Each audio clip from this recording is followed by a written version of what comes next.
Welcome everybody to Rob's MetalWorks. Tonight, as you can see, we are here at the home studio continuing our efforts and endeavors in supporting the best in Texas metal. And tonight, what a special evening as we welcome a band all the way from North Texas in Fort Worth. Brings me great pleasure to welcome Joe and Jeff of the band Lockjaw. Gentlemen, welcome to the program. Great to have you. Thanks a lot, man. I appreciate it. Thank you so much for having us. Already having such a cool time talking about metal. I love it. I love talking about metal, and I love talking about it with smart, seasoned guys like you all, man. Seasoned. Yeah. Old. You've been here for a while. Seasoned mean old. Yeah, but that means like we have so much more experience and things to talk about and share about, man. And I like that. I really respect that because, as we were saying, Jeff, off camera, you know, people like us have just strong passions for metal, and we do what we do because we just love heavy music, right? Yeah. After doing this for 20 years, you know, it's been for me, it's like we're talking about, it's about the community. Yeah. Not only doing the band itself, but connecting with all the bands, the other bands, the fans, the people in the industry, people in the industry, and just putting it all together to create that community. It's huge for me. I've been hearing a lot more and more lately that you don't do this unless you love it, and that's definitely why we're here. You know, Absolutely.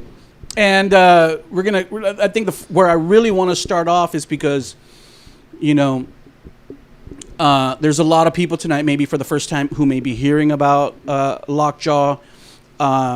I learned recently that you guys have a long, extended history, despite the fact that, you know, you're continuing to evolve and develop in the 2020s. So let's first talk about the early beginnings of Lockjaw and kind of what was the idea or the concept for Lockjaw at that time. Yeah. So, it started, honestly, right out of high school. My best friend, Jason, and I just had this idea. We started playing the guitars in high school, probably junior high, and we graduated in 97. So we came right out of school and said, we want to be in a thrash metal, heavy metal band. Back then it was kind of like new metal, but we knew we were inspired by Metallica and Megadeth, and the dudes in Pantera were local. Drowning Pool was popping off at that time. Yeah. And we just knew that we wanted to take over the world with guitars and melt people's faces. You know, that's all we knew. And it was very pure at that moment. So, you know, and after a few years and figuring out the grimier parts of the business, we kind of got a little discouraged, and so we revolved and we changed, and then we had to change singers, and we evolved and we changed, and then we end up with, you know, Joe here from Jacknife. Yeah. Now things are good. I'm just kidding. It's always been good. It's been a beautiful, amazing journey, but we're happy where we're at right now. Sure. You know, I was telling you too that, you know, I don't interview a whole lot of bands from the Dallas-Fort Worth area, and the last time I think I was in Dallas-Fort Worth, I was at the Rail Club, and I was there for WARBEAST, in support of my old buddy, rest in peace, Bruce Corbett. Yeah. And then I think a few weeks ago we interviewed from Dallas, Fort Worth, Frozen Soul, a death metal band on the up and up. So it's always a pleasure to kind of talk to bands from that area because I know you guys have such a rich history too. Not only with Pantera, but, you know, Rigor Mortis and Gamma Side back in the day, and then all these new bands that are kind of developing in this new cloth, and guys who, like you all, are continuing to evolve and develop your sound. And I want to thank you, Jeff, on tape, because I had never heard about Lockjaw, because our markets are so far apart. Yeah. But man, I was totally impressed with the music that you sent me. I said, this is really cool, super heavy. It sounds amazing on my stereo. Great vocals. Yeah. When I thought about, you know, man, this is cool because these guys aren't from here. I'd love to have them on the show, not only because, you know, they're great, but also because of where they're from. And, you know, tonight I'm sporting my Deviant shirt. Oh, our boys. Classic, you know, Dallas metal. old school. And then, you know, I didn't know until earlier that Joe was in Jacknife, and I remember I was telling him I used to play your videos on Rob's Metal, the Jacknife video. I remember the one that I used to play. Which one was it? It was the black and white one. A glimpse of hell. Yeah, that one. And y'all were like in a warehouse or a construction site. Okay, we found that spot, and that house was coming down. It was like we found it in a field. It was held up by the beams that were inside. And you risked your life for metal? Well, thinking about it now, it was like that. But dude, yeah, we did that. We probably did that song about 20 times within that time, and we were just always like, after each one, like, oh, dude, this thing gonna come down. It was scary, man. But it turned out to be pretty cool. It's so amazing how things come full circle in our metal scene, because I remember at that time, like I said, you guys probably played a couple shows at the White Rabbit. And I remember I always wanted, because I knew who you guys were, I always wanted to interview you guys, you know, and support, because I thought you were killer, and I knew you were from Texas. Yeah. But it just never happened. And voila, here you are. Go. Here you are. With a better version from the both of us. Yeah. I feel, anyway. It's something that we really wanted to do. So, yeah. How did, and you know, sometimes we get caught up in our conversations off camera. So reiterate, how did you kind of get involved with Lockjaw? With Lockjaw, okay. Well, there was a Machine Head show at the beginning of 2020. Right in January, the pandemic started. March of 2020. Jeff here he saw me there, you know, with that big awesome smile he always has with sport, and just comes up and just like, hey man, what's up, Joe? Like, how you been or whatever? And I had been stagnant. I had like since Jacknife, it'd been 10 years. Our last show was October 1st, 2010, in Dallas at Curtain Club, which is no longer there. But I stopped. I didn't want to really do anything. I started my family and all that stuff. You know, for 10 years I was out of the scene. Didn't go to music shows. Didn't do anything music related. I was a dad. I got really fat. All that good stuff. And then, you know, started getting back into it. You know, like life happens or whatever. And me and my brother he gets me tickets to a Machine Head show. I was like, hey, dude, I got you tickets. Let's go. And you can't say no to that. You can't, dude. Fuck you can't no. go. So no way. At all. So we get there, and right at the beginning, you know, Jeff is there. He's like, oh, dude, hey, what's up, man? You know, just like, he remembers from back in the day. We played tons of shows together. Yeah. Right. But in those, we're older now. We're like in our 20s back then. We barely remember. We know that we played with each other, but that can't remember anything. Yeah. Yeah, I remember seeing you, but I think you were cool. Yeah. We drank lots together. A lot. Yeah, we definitely partied. But he was there, and he had approached me, and he was like, hey, man, you know, are you doing anything? No, not really. Not doing anything. I'm just kind of not really into music. You know, nothing's inspired me. And God bless him, dude. The dude is just so nice and patient. And just, you know, he was just like, as soon as he had the chance, he was like, well, you know what? Just listen to it. Whatever. If you like it, cool. If you don't, whatever. And it was a song called Deadlights, you know, one of their latest ones that they had released before me. And it was totally different than what I remember from back in the day. Sure. You know, they were a lot younger, a lot more, you know, aggressive or whatever, just more of a different style than what we were playing at the time. And I was like, okay, yeah, cool. And I listened to it, and I was like, this is more my style, along the lines of like Parkway and Kill Switch, you know, versus like. Because Jacknife was really thrashy. We were thrashy. Yeah. We whenever I was in that band, it was like a lot of thrash. It was more like old school metal with modern day vocals, that type of thing. That was in early 2000 when all the hardcore metal scene came together and things like that. So yeah, it was a lot different. But that goes into what we were doing. I mean, whenever he showed me what he was doing with Deadlights, I've always wanted to do melodic vocals.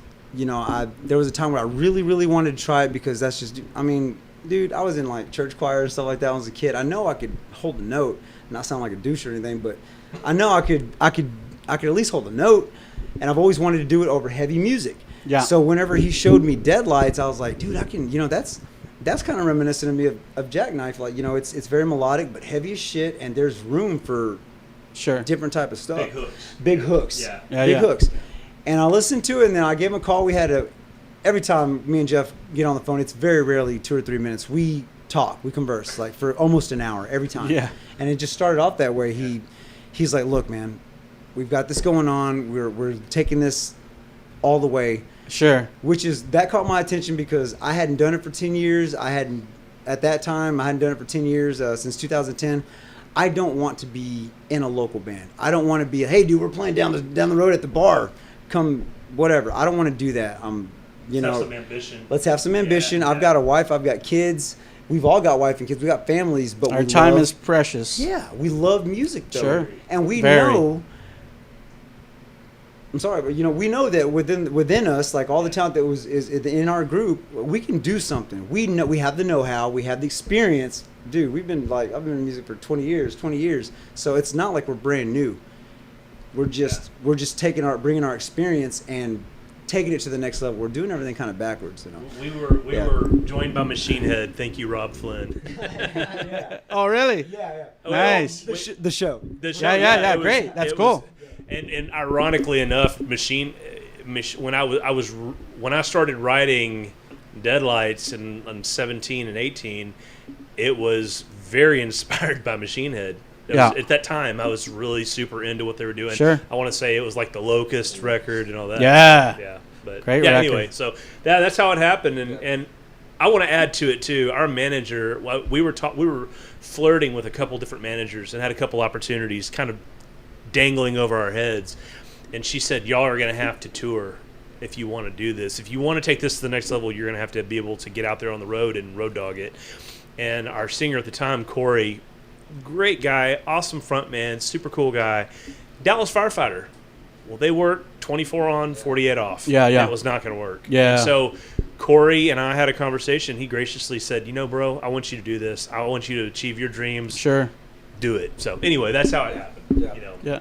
And I'd also like to add to what Joe was saying about, the maturity, and also kind of being a self-contained unit financially also kind of makes things a lot easier too. Yeah. Well, I mean, I only do that because, because we're living it or whatever. It does make it easier. It's funny you say that because we've had this conversation a few times recently with friends and things like that. We're in a certain situation where that helps us out a little bit, but I mean, it's just basically we're becoming our own label. Sure. Thank you, because we have somebody with a mindset. This guy's got an amazing business mindset, and he can execute it all. You know what I mean? And we've got that. We're becoming our own label. Sure.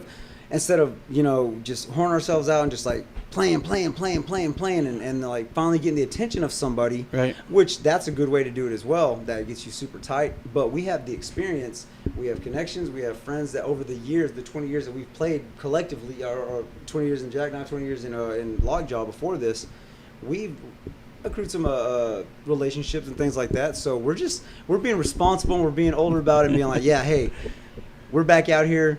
Sure. Help, And time is valuable. Like Time you is said, valuable. it's family business. Yeah. Time is valuable. Yeah, for sure. So, Jeff, Joe said you had kind of sent him the Deadlight song. Did you have other songs written at that time too, or just? It was kind of weird. It all happened ironically at this very quick time. So we had come back out of our hiatus at 16 for our friend's dad's passing for cancer. We raised money for his show. And then I did the Originally Metal Fest, which we can talk about later. Yeah. And I said, I need to write a new song for Metal Fest. So we wrote Deadlights in 18. We put it out, and we didn't know what we were doing because everything has changed. We were a band before MySpace. We were a band before when the internet came out. Right. And Joe and us were paper flyering and going to the shows. Yeah. And so from then till 2018, everything had changed, and marketing has changed. And as well as I do, from 2018 to 2020 and even 21, everything's changed again. Sure. So we put out Deadlights thinking, hey, it's going to be on Spotify and everybody's going to hear it. It's going to be huge. We had no idea. What to expect. So we put it out, and I had started already writing. But when COVID happened, that was kind of the big push for me. I said, you know what? I'm going to write a record. And I want to say, what was it? 16 or 17 songs during COVID. Wow. That's what he came to me with. That's what I came to him with, and I said, you need to check these out. So we're kind of flirting, in a sense, of trying to figure out what we want to do right before COVID. And so all during COVID, we're going back and forth with these song ideas. And then right when it started letting up and where we could get together, we said, okay, here's the first song. And we called it, in the beginning, it was Death Factory. Because I'm a big Fear Factory fan, and I love Megadeth, and I had some inspiration there when I was writing it. So the working title was Death Factory, and it turned into Silence the Fear. So that was the first one. So. Yeah. And so for people tonight who are hearing about the band, and we've been talking a little bit about the music, you did kind of mention, you know, kind of the influence of Machine Head. But what would you say to someone who asks you, like, what's the vibe for Lockjaw? How would you kind of describe it? What's the vibe of Lockjaw? Okay. What's the genre? That's broad, man. I would. Like, what do you say? It's hard for me. It's hard for me to. There's a lot of labels. Yeah. And a lot of stereotypes. There's thrash metal. There's metalcore. There's hardcore. There's all these different things, and sometimes I don't even know what they mean. Sometimes I'll listen to bands and I can, like we were listening earlier to some of the bands you were showing us. I could say that was Bay Area 1981. I know that sound. Right. But nowadays there's so much talent in the. So I would just say, kind of a mainstream metal, a hard rock with heavy metal hooks, heavy metal with hard rock hooks. I just want to play heavy shit that's catchy. Yeah. Period. Yeah. I don't know how much more I could label it. That's a great way to say it, though. I want to play catchy, heavy shit that's got hooks, that drives people, that inspires people. His lyrics are super inspiring to me, and we've gotten tons of comments about the inspiration that he's put in the lyrics. So I think it's just heavy metal with hooks. Yeah, good. So. Yeah, and I think what Joe does vocally also kind of gives it a huge kind of landscape and it's a vocal diversity that fans really like to hear. So, and it's powerful too.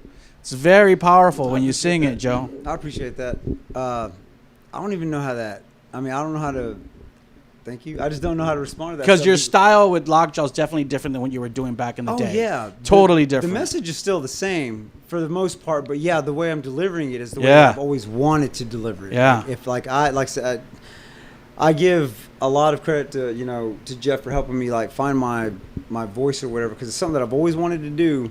And he just, dude, this guy in the studio is like, you couldn't have asked for a better guy. He's so encouraging, and he's like, it's encouraging, because I was nervous. I was sweating bullets the first time that I sang in front of him, because I don't sing in front of anybody except for my daughters. And it was just me and him. Yeah, it was just me and him. In my studio. That's Yeah. even worse. Because Yeah. you think it's singing in front of like a bunch of people, but dude, in front of one person, it's like both eyes are on you, or whatever. So it was really, dude. I always say, I was like, dude, it's uncomfortable. It feels like you're bending over, checking out your butthole in the mirror, and somebody walks in on you, and you're like, you're so exposed and vulnerable.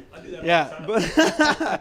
But he was very encouraging, and he was just like, dude, let's try it again. I know you got it better. You're in you. almost there. Yeah, right there. Yeah. And it made it really, really easy.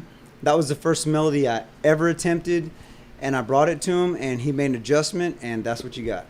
Was that during the Deadlights or Silence? He didn't Silence do of Deadlights. Fear. That was actually the previous Yeah. singer. So I let him hear Deadlights, and then I had already written all those songs. So by the time we got in the studio with him, the first song was Silence the Fear. Yeah. Death Factory. Yeah. But I will say too, I threw it in his lap and said, "Bring some lyrics." Yeah. And I have some melody ideas. He had some melody ideas, and the first thing we did, Joe had never.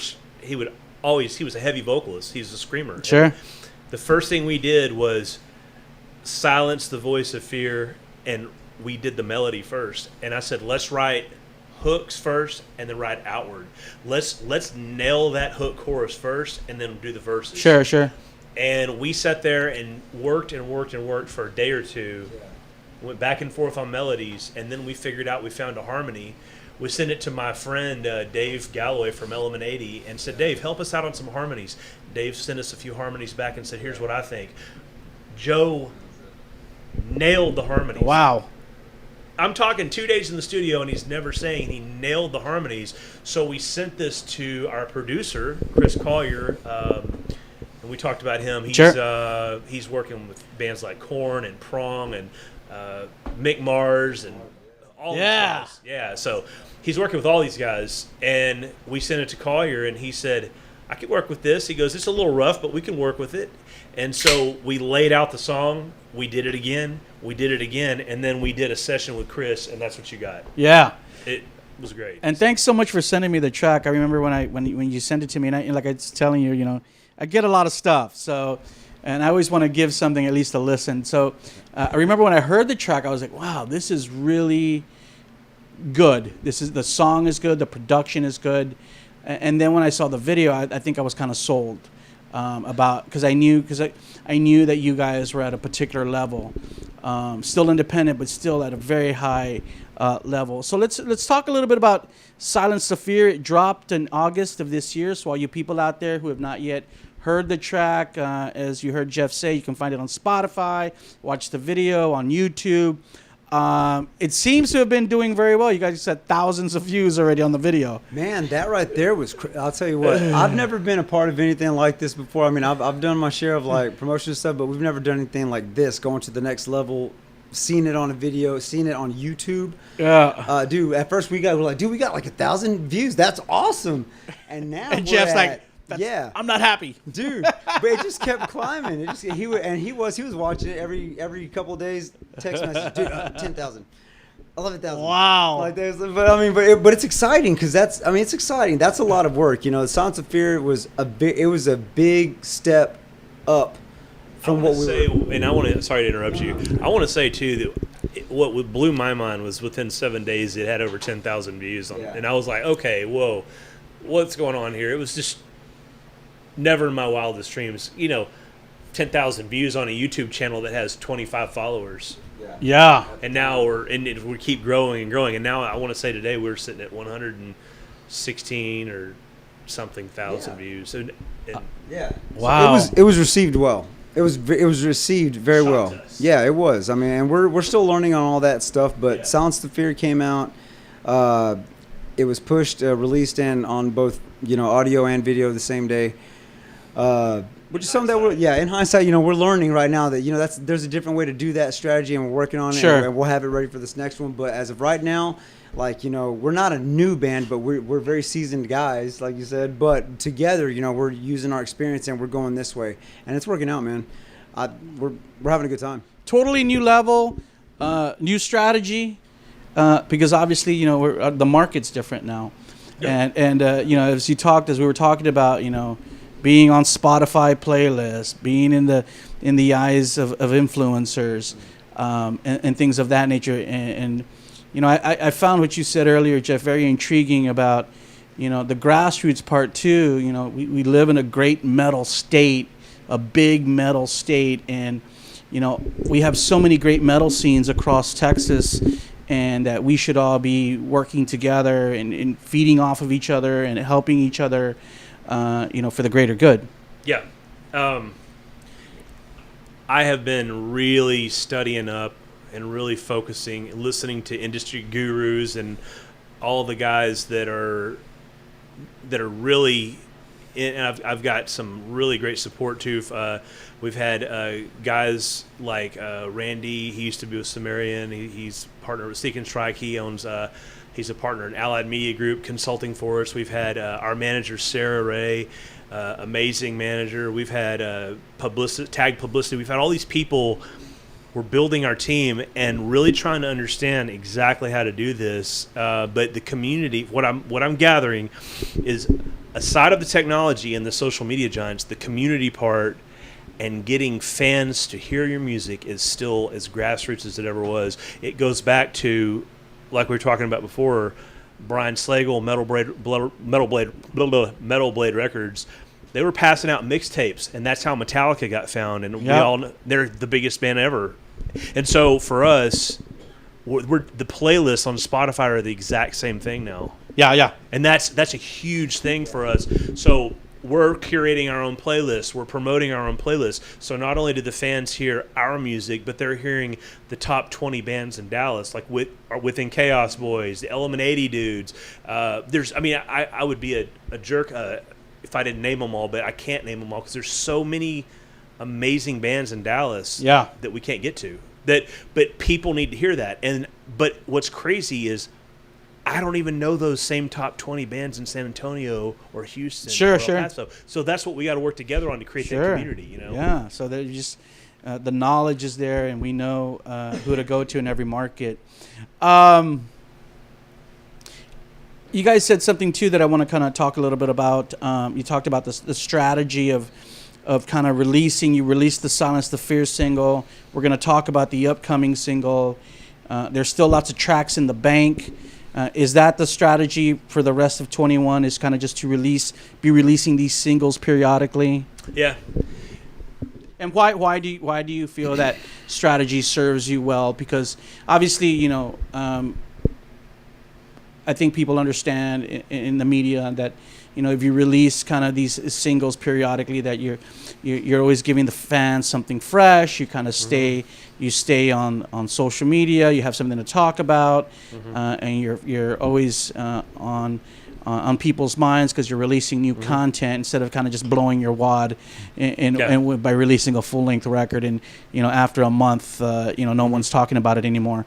So what's the strategy there? What was your mindset? Well, because believe me or not, I've interviewed bands this year who kind of have the opposite mindset. They, you know, I guess they're just old school and they don't want to. I don't know. I don't want to say anything negative, but maybe they just don't want to kind of evolve, or it's difficult for them to understand what's happening now. And I get it too. It's okay. So this is so in depth, and I really love this conversation because we talk about it all the time. It's a daily conversation. But okay, constant, sustained promotion. I don't know if you remember about 6 months ago, the CEO of Spotify came out and said, if you want to get found or heard, stop releasing 10-song albums and start releasing a song every month. And the reason it is because Spotify, Apple Music, Facebook, Instagram, they are all the gatekeepers now. It used to be A&R agent, you know, talent agents. Sure. And now it is the social media giants. And I feel like they've kind of shot themselves in the foot just a little bit, because they are now charging bands to even reach their own fans. So the thing is, you have to keep them happy to keep those gatekeepers happy. You have to do constant, sustained promotion. You have to, instead of releasing, if you're Metallica or if Megadeth or one of the big boys, you can release a 10-song album and everybody in the entire world is going to hear it. They're going to keep buying it for 25 years later and have anniversary collections. If you're Lockjaw or one of these bands like us, you have to put out a new song every 6 to 8 weeks, throw a new video out. 2 weeks later, talk about the song, tell a story about the song, let Joe do a lyric video or something, have a playthrough. You have to be able to constantly sustain that, and that's why we're doing that. So the songs that we're putting out will end up being a record. But who's to say that we can't release one every 8 weeks following the song first? Then, and what we did with Silence of Fear that kind of shot us in the foot a little bit was release the video the same day as we released the song on Spotify. Well, guess what? Guess what got all the views? The video. So Spotify suffered, and now we're focusing on playlisting on Spotify, and the song's up to, you know, probably close to 10,000 or so listens, and that's cool. But it's not 116,000. So we understand now, put the song out first, talk about the song, then do the video. Sure. Give it that 180-day cycle, and then do another one. Sure. So. Sure. I remember the first time I began to realize that this was a true strategy and one that was working for bands was that Machine Head started doing that. Rob Flynn said it on his podcast. Rob Flynn started doing that. I remember he was releasing singles, and I was like, you know, historically they've always released records. Right. So it was like, when's the next Machine Head record coming out?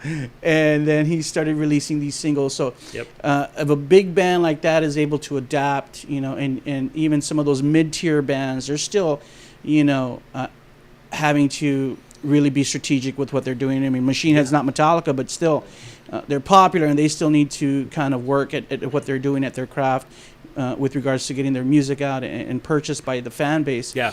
But I remember when he was doing that, I was like, man, this is new, and you know, I trust Rob Flynn, and that he knows what the fuck he's doing. Absolutely. Yeah, you know, and there's other bands I think that have followed suit along the line. So I get it, I understand it.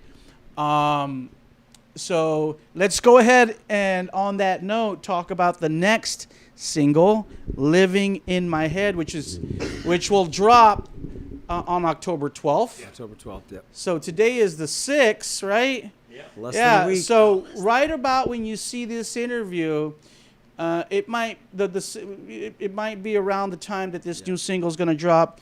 I have the track and I've been listening to it. I really like this song too a lot. Awesome. Let's talk about this one. You guys kind of released a little promo yesterday, right? Was it yesterday or the day before? A couple days Yeah, ago. so I saw a little promo on it, so I'm glad that you're kind of getting fans' taste buds kind of ready for this new song. It sounds like a real banger, too. So let's talk about this one. What is Living in My Head about? Or tell me a little bit about this track. So, Living in My Head was my second attempt at, Lockjaw and doing this. And the funny thing about Jeff and I is that, we both, he comes to me super excited, and I hated it, but I totally knocked his wheels out from underneath him whenever he showed me that. You hate it because you don't want to disappoint him? Is that it? No, because I was just like, the look in this kid's eyes whenever he was like, dude, check out this riff. I got this. He had the song in his head already the way it was going to be. And I had the same thing. So he showed me the opening riff. And as soon as I heard it, I don't know how to explain, but I heard the song the way you hear it now in my head right there, all of it. And I was Jeff, you just called me 10 minutes ago, bro. Well, it's just funny because we did that. That's great. And then, I went over there and he showed it to me. And on my way home, I was listening to it in my car and I started writing lyrics for it. Wow. I went home and I finished the lyrics and I wrote them a couple hours later because you got to realize before that, Silent Saphir had taken us months because it was my first time to do it. They'd come back in 11 years to write music again, and I'm like, my first time to do a melody. So we had worked months on it, and he was already, like I said, whenever I showed him what I was doing, he was kind of like, dude, I don't know what you're doing. So what made this one a little easier for you? Did you just kind of put down that anxiety? Now, I love this conversation because this is where a lot of people talk about different things. Like, to me, music, it's a vibe. It's a feeling. You get a certain emotion or you get a certain vision in your head whenever you hear a riff, a beat, whatever. And that's what I heard. Well, the words that you hear on that song and the way it comes out is the way I heard it as soon as I heard that riff. It was fucking magical, man. Like that, it was heavy, it was nice, and I was like, dude, this is. I hear melody. I hear melody over it, and I just started doing it, and I was like, oh, it was a little different than what I'm doing it now, but that was an adjustment that I made. Yeah. But the feeling that I remember getting whenever I heard that riff was like, dude, I heard it all. And I was already on stage in front of thousands of people singing it. We all have those visions as musicians. We're like, dude, we're doing the whole mirror thing and all that, when we're younger or whatever. But I had that feeling in the studio with Jeff right then and there. And that was our first really kind of like, we both kind of, not really butted heads, but we both had something to say. We both had some feedback on how we were going to do this song, and it turned into what you got right now. We spent a day together. We took a break, we went and had lunch, and came back and reevaluated and compromised, because both of us took some compromising, and that's what we're learning right now for each other. But Silence the Fear had I would call it the kill switch engage formula, where it was like 70-30, 70% heavy and 30% clean or more melodic. He came with Living in My Head 70-30, but he went melodic 70% of the time. And at first, when he was trying to lay it down, I was not getting it. I was just like, I don't feel this. You got this whiplash sounding riff, and I was like, okay, I'm not feeling that. But he came back, and one of the things that we've had to learn is how to communicate. I think how to really communicate and hear each other rather than just talking at each other. Yeah. Sure. And so once he got and that, kind of keeping that open mindset too. That's the key. And look, this is one of the things I talk about in education is like, smart people, and like I said earlier, you guys are smart dudes, are able or have the ability to look at a problem or an issue from someone else's perspective. That's going to be the best. A lot of people talk about the metal community, and they're just a bunch of thrashers and metalheads. These are some of the smartest, really intelligent, very smart people. I mean, dude. And honestly, I know. Right, there you go. And so I'm sorry, I'm not trying to be an ass. You have to be able to really. And this is complex stuff. I mean, it's not crap. We have a hard time playing it. Fuck yeah. So Joe came in with the lyrics, and honestly, it's like my favorite song now because it really has feeling and means something. The lyrics are very touching.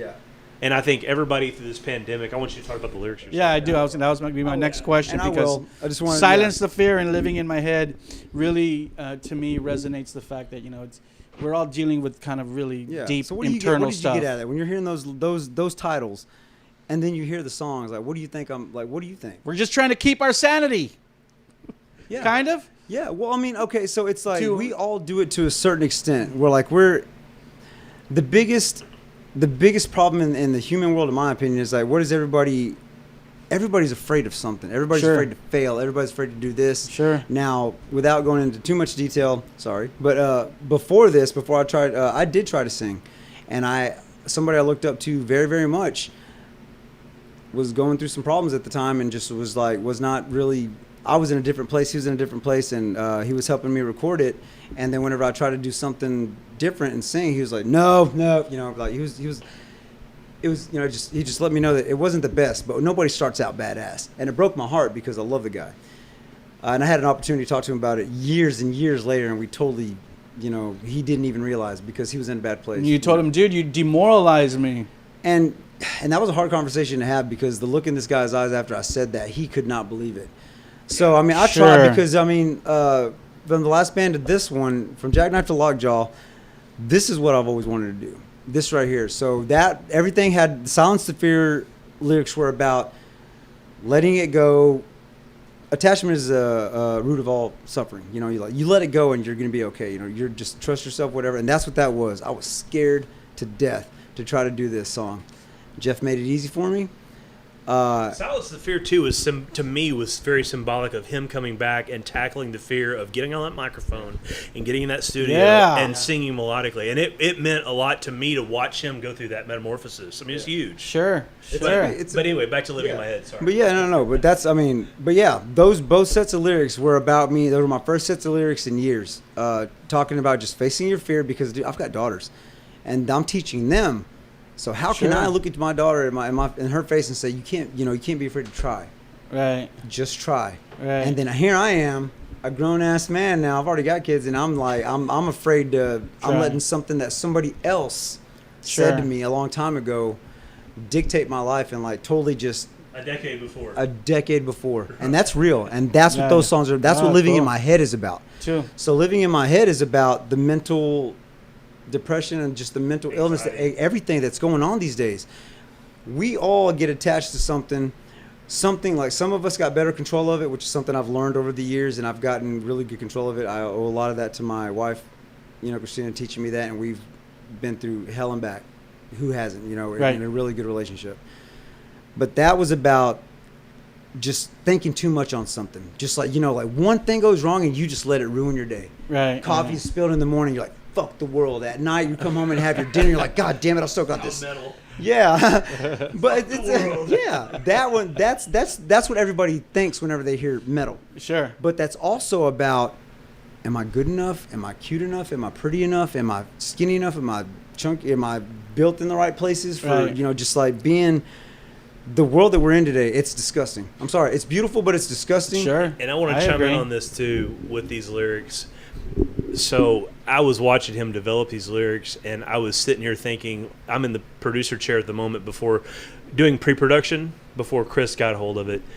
I'm sitting here hearing these lyrics and hearing him spit these out, and I'm like, oh my God, this is exactly the embodiment of the year 2020 and the polarization, the politics, the fear, the anxiety that people are homeless, they're worried about their jobs, they're worried about whether they're going to get sick and die over this terrible thing that's going on. And these lyrics are really touching to a lot of people right now. And I thought, we're onto something here. Joe, it applies to Joe's life, which every metal or any person in any band has, when they write lyrics, it's going to apply to their life, but it's touching to people that in all walks of life. And guess what? We all have kids. I mean, everybody in the band has kids, except for Justin. Except for Justin. Yeah, so everybody in the band has kids, and my kids are 11, and your kids are 10 and 13. We're all about the same age. And I want something that our kids can be proud of, and our kids are, They are, man. They're fans. I mean, they can hear it, So, anyway, that's all I got. No, but that's I mean, and once again, like, that's what that's all talking about. Living just your same thing, same message, just different way to say it. Like, you know, quit. You're the only one that can stop you from doing whatever you want. It's whenever you let other people dictate how you feel, or you let their version of you or their thought of you really mess with you, or just like, that's, oh man, they don't like me, so whatever. Confidence is not about if somebody likes me. It's about knowing you're okay even if they don't. Sure. You just don't care. Sure. You know what I mean? And not that you don't care, but it doesn't bother you. I'm not going to let, there's billions of people in the world. I'm not going to let their opinion of me, because they could be going through something else. They're lashing out or retaliating or projecting themselves on you. Everybody's doing that. Because they're dealing with something themselves. Yeah. That's what 2020 did, and that's what those songs are about. Cool. Those songs are about just like getting out of that and just doing it. No more. There's no more waiting. There's no more time, because everybody's going to go. So what are you going to do with the time you got here? And life is so uncertain right Yeah. now. Things are so unpredictable right now. Yeah. Not even just in our own personal lives, but on a global scale. And it gets kind of scary sometimes. Yeah. Let's talk about, did you allude to the fact that you guys played a show? Have you guys done any shows yet? We just got, just this past Saturday, October 2nd, was our first show. Oh, really? Yeah, it was our first show together. It was our first show Yeah. with the new lineup, Yeah. with the new and improved Lockjaw. Lockjaw. We're going to show you what we've got. And Post-pandemic. dude, it was awesome, Yeah. though. It was my first show in 11 years, and I got to tell you, I had those pre-stage jitters just before. All this time we've been getting ready. Dude, I'm talking it up like, dude, come on. We're ready. And as soon as we get there unloading, I'm picking something up, and I happen to pass the stage, and I see the stage, and I see out there into the bar, and, you know, nobody's there yet. And I'm like, holy shit, dude, it's been 11 years since you've been on stage. So I'll let that go, and then we're like, okay, I have a drink or two or whatever, and then the intro music comes on for us, and I'm like, dude, oh my god, I was so fucking nervous. Wow. But as soon as Scott hit those drums, dude, it was on, man. It was so much fun, dude. Cool. Where was that show at? Railhead Club. Rail Club, yeah. Rail Club in Fort Worth. Yeah, cool. Yeah. Wow. And so what did y'all play? I mean, obviously you had the new songs, but did you play some old ones too, or? Yeah, so we did a 6-song, we co-headlined with Within Chaos, our good friends. Oh, cool. Oh, man, I would have been there for that. Really great band, Secret of Boris and Lud, and we had some Death Row Bodine from East Texas. They're all awesome. But what we did was we had Joe do 3. We did Deadlights, Sucker Punch, Death by Naked Choke, which are old songs, and then we did 3 new songs and one more new song off the record that nobody's heard yet, which will be probably the next release. It's called No Gods Among Men, and it came across really good. What is it called again? No Gods Among Men. Oh, okay. Yeah, and it came across. You Wow. know, and we're doing new things too. We're bringing in a new in-ear monitor system and bringing in new production and really up in the game. And so it was great. We had a great turnout. A lot of people came and Cool. and were cheering us on. I saw a lot of Lockjaw shirts and hats out there. It was cool. We had it was a lot of fun. Nice. Yeah. So what lies ahead for the rest of the fall We're gonna with regards to shows? We are going to do New Year's Eve. I put on a show. I try to do it annually, but sometimes like COVID and things keep you from doing that. Called the Ridgely Metal Fest in this beautiful old theater. I've been friends with the previous owners and then the new owner for a long time. I've done it, I don't know, a dozen times. I don't know, 10, 12 times over the past 15, 20 years. And Wow. Usually have a mixture of locals and nationals. So we're going to do that New Year's Eve, and it's usually a pretty big show. We usually have 20 bands, and it's pretty exciting. I think between now and then we're going to focus on those releases, get Living in My Head out, get the video out for it, get the next few songs. So we're hoping to have another 2. I'm hoping to have another 2 out before the end of the year after Living, and just focus on the record and try to push out those 10 songs. We've already had some national tour offers and opportunities to our manager, and I think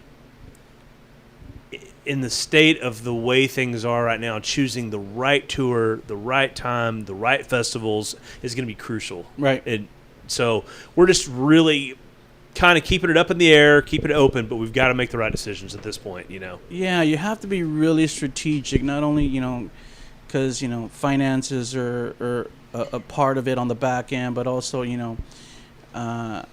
how different markets are managing the pandemic, and how many bands have we heard of already this year who are canceling their tours Yeah. or postponing their tours for 2022, which, you know, it seems right now that things are just so uncertain. Yeah. Still, when we thought we were just getting out of it, you know, new things are happening, and the uncertainty has kind of creeped back into the music industry. Yeah, it has. It's crazy too, because what happened in 2020 changed things from 19 to 21 in the scene, in all the markets, the entire industry, touring, festivals, whether they're going to happen or not. I mean, you've heard Korn. Jonathan Davis got COVID. Yep. Then Monkey got COVID. Yep.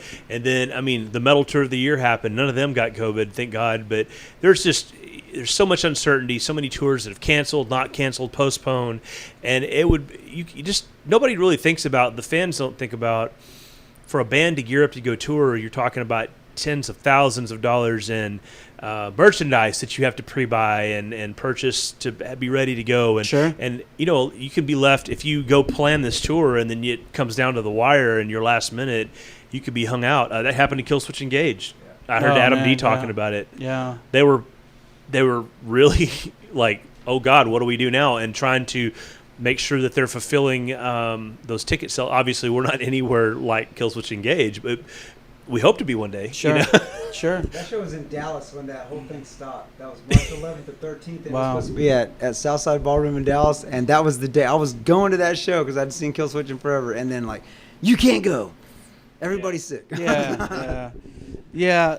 Uncertain times, and you know, we can only hope to maneuver through that crazy pathway, you know, unscathed, and continue to do what we love in support of heavy music and doing heavy music. As we get near the end of this interview, guys, I just have another question.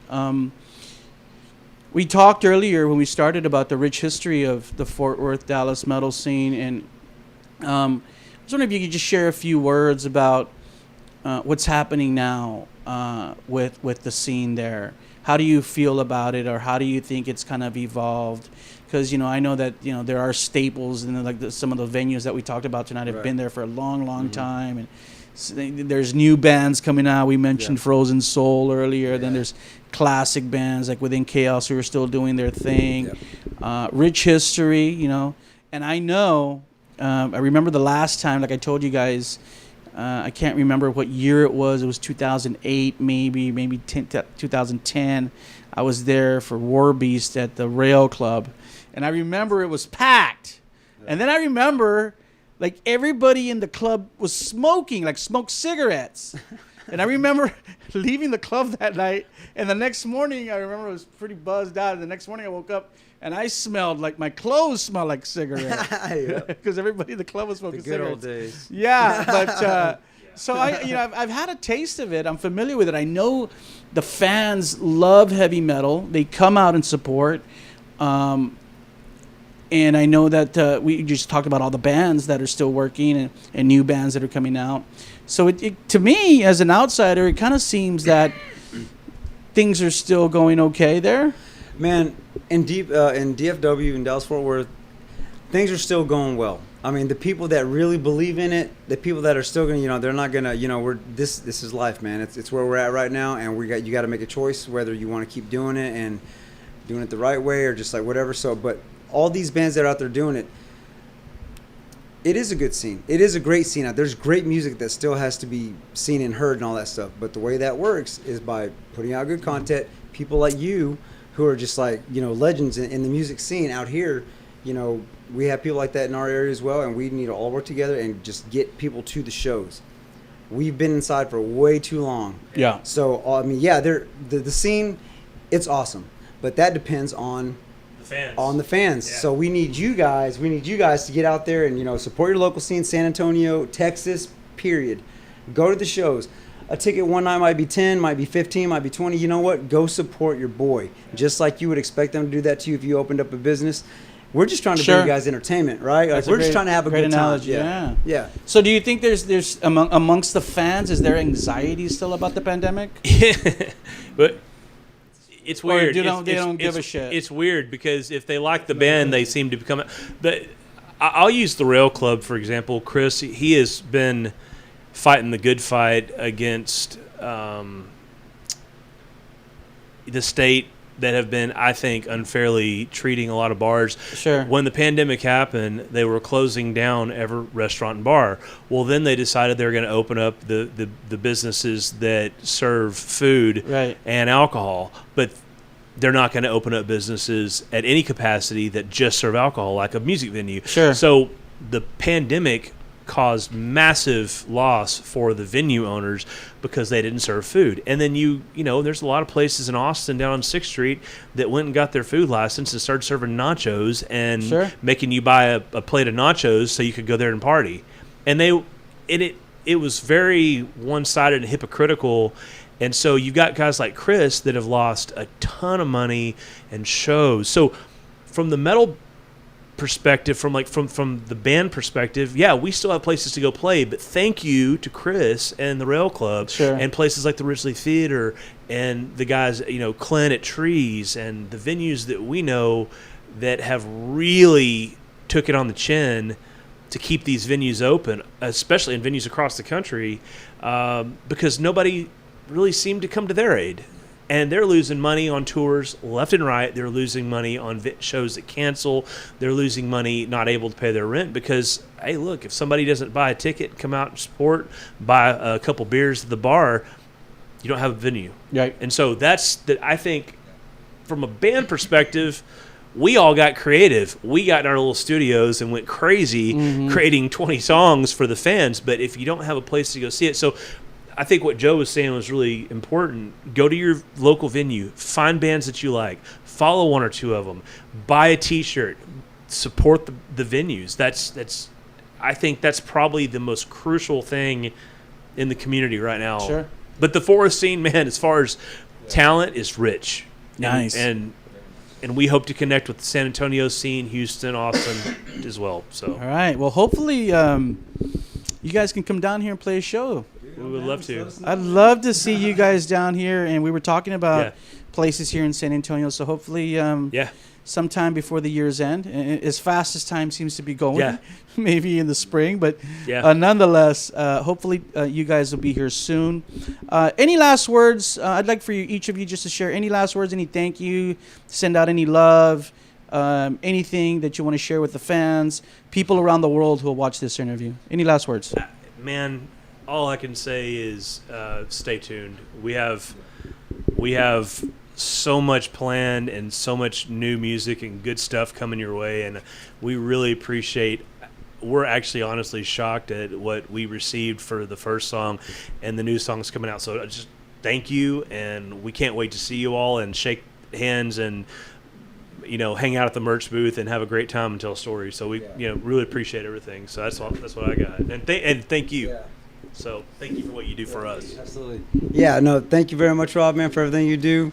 All of that, but also, dude, come hang out. Let's high five. Let's have a drink. Let's do whatever and just have a good time. Listen to music, old school, circle pit. Come home bloody a little bit, sweaty, whatever, man. Let's have some fun. Get out here. All right. How can you deny that? Thank you so much, gentlemen. What an honor and a pleasure to have each of you here tonight to talk about Lockjaw, to just talk about heavy metal. I love to connect with guys like you. And all you people out there, remember the name. They have 2 singles. By the time you see this, you'll see they'll have 2 singles out in the market. Silence the Fear and Living in My Head. Go check them out. Download them. Hear it on Spotify. You saw the band Lockjaw only right here on Rob's